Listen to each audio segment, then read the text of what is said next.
Guys, papatapos na ang elimination round, matibay na ang posisyon ng Magnolia sa team standings, samantalang pumuposisyon pa lang ang ibang kupunan.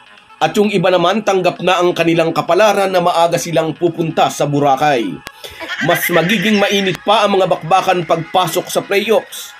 Pero ngayon pa lang, mas nauna nang umiinit ang patutsadahan ng mga fans. At lagi na, mas malulupit ang mga pasaring ng mga Hinebra haters. Sacred cow daw ang Hinebra sa PBA. Hindi rin matapos-tapos ang usapan sa di umano'y pagtatanking ng Converge. Yan at marami pang halo-halong topic ang ating pag-uusapan, kaya panoorin nyo ang bidyong ito hanggang dulo. Kung gusto nyong suportahan ang ating channel, please like and subscribe. Sa mga nag-subscribe na, maraming salamat. Malaking bagay po yan sa aming mga vlogger. At sa mga hindi pa, salamat sa inyong panunood. Mga ka-Republic, mula nang hawakan ni Alden Ayo ang Converge, di kalidad na import ang kinukuha ng team at hindi sila nalalaglag sa playoffs. Iba ngayong Season 48 Commissioner's Cup. Imbis na panalo, mga talo ang mabilis na kinamada ng Fiber Xers. Dating nakikipagkarera sa mga top contender, ngayon nakikipagpaligsahan sa Tira Firma at Blackwater sa pagbulusok sa pinakailalim ng standings. Ayon sa mga nakausap natin, may blessing daw di umano ng top team management ang ginagawa ni Alden Ayo. Gusto nilang makuha si Justin Baltasar sa susunod na rookie draft. Total 2 conference lang daw naman ang Season 48. Magpatalo na lang muna upang makauna sa pagpili sa masarap na putahing ihahain sa rookie draft.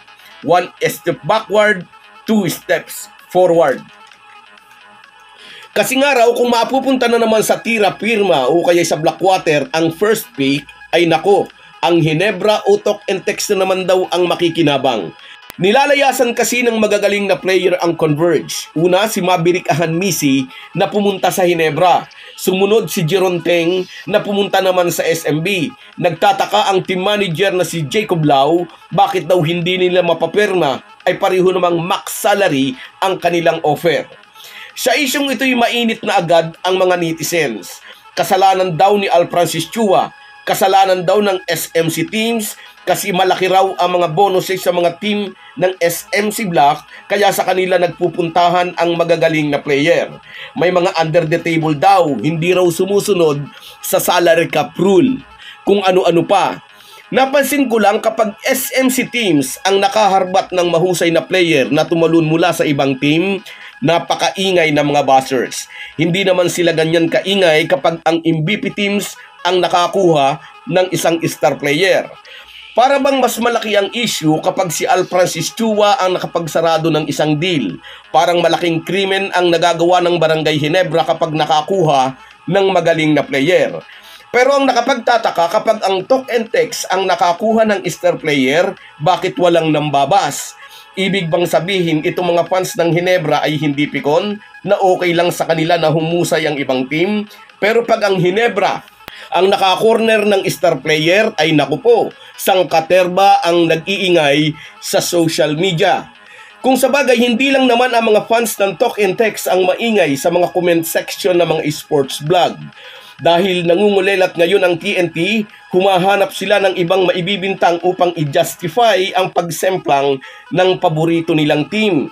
Best player daw ang 3 referee na kampi sa Hinebra. Sa ngayon ay nangunguna ang Magnolia sa team standings. Pasok na nga sila sa 4 na team na magkakaroon ng twice to beat bonus. At kaya nga mas nauuna pang umiinit ang mga fans kaysa pag-init ng bakbakan. Humahataw naman ang banat ang mga Hinebra fans sa pagsasabing intro boys daw ang Magnolia. Magaling lang daw sa una, maagang babandera, tapos ay kinakapos sa dulo. Siyempre nakakapikon din nga naman sa panig ng mga fans ng Magnolia. Parehong SMC teams yan, pero magkalabang mortal sa social media ang kanilang mga fans. Bumabawi naman ang mga fans ng Hotshot sa pagsasabing 5 versus 8. Kasi raw kakampi ng Gin Kings ang 3 referee. Aminin man o hindi, naaapektuhan din ang mga referee sa mga komentong nababasa nila sa social media. Kaya kung minsan ay nagdadalawang isip kung pipito ba o hindi. Kasi baka mapagbintangan na naman na kumakampi sila sa Hinebra kaya nile-let go na lang, lalo na kung manipis lang ang infraction. But upon review, nakikita may foul nga. Pero tapos na ang laro, natalo na ang Ginebra at hindi na mababago pa ang resulta. Masuspindi man ang referee, wala na rin. At kung inyong naaalala, ginawan din ng issue ng mga buzzers ang suspension na ibinigay sa referee na nag-officiate sa huling Manila Clasico. Porque Ginebra daw ang kalaban ng Magnolia, kinastigo ng PBA Technical Committee ang mga refereeing nagkamali. Hindi natatapos ang litanya ng mga buzzers. Sacred cow daw ang Ginebra, bawal maargabyado sa laban. At muli, mapupunta kay Alfrancis Chua ang sisi at idadamay na si PBA Commissioners Willie Marcial, kaibigang matalik daw ito ni Alfrancis Chua, tuta raw si Gume ng SMC. Sa pagpapatuloy ng elimination round sa Biyernes, lalo pang iinit ang sagutan ng mga buzzers. Mas una pa silang umiinit at nagkakapikunan kaysa mga team na siyang aktwal na nagbabakbakan. Heto lang ang masasabi ko, kunting lamig ng ulo mga kabayan, laro laang sport laang. So guys, yan lang muna. Hanggang sa muli.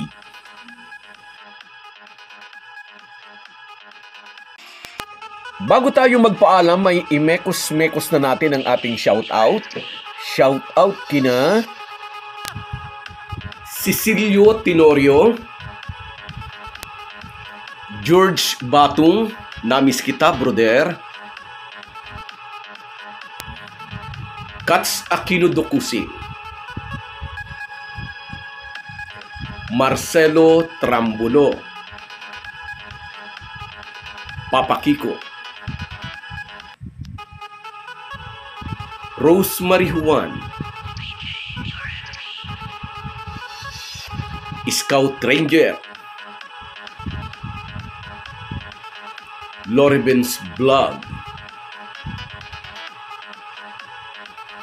Remia Tibay, at si Erwin Santiago. Kahit gaano po tayo kabisi, ay huwag po nating kalimutan ang ating buhay espiritual. Lagi po tayong magpasalamat sa bawat araw na dagdag sa ating buhay. Malaki po ang maitutulong ng pananalangin araw-araw.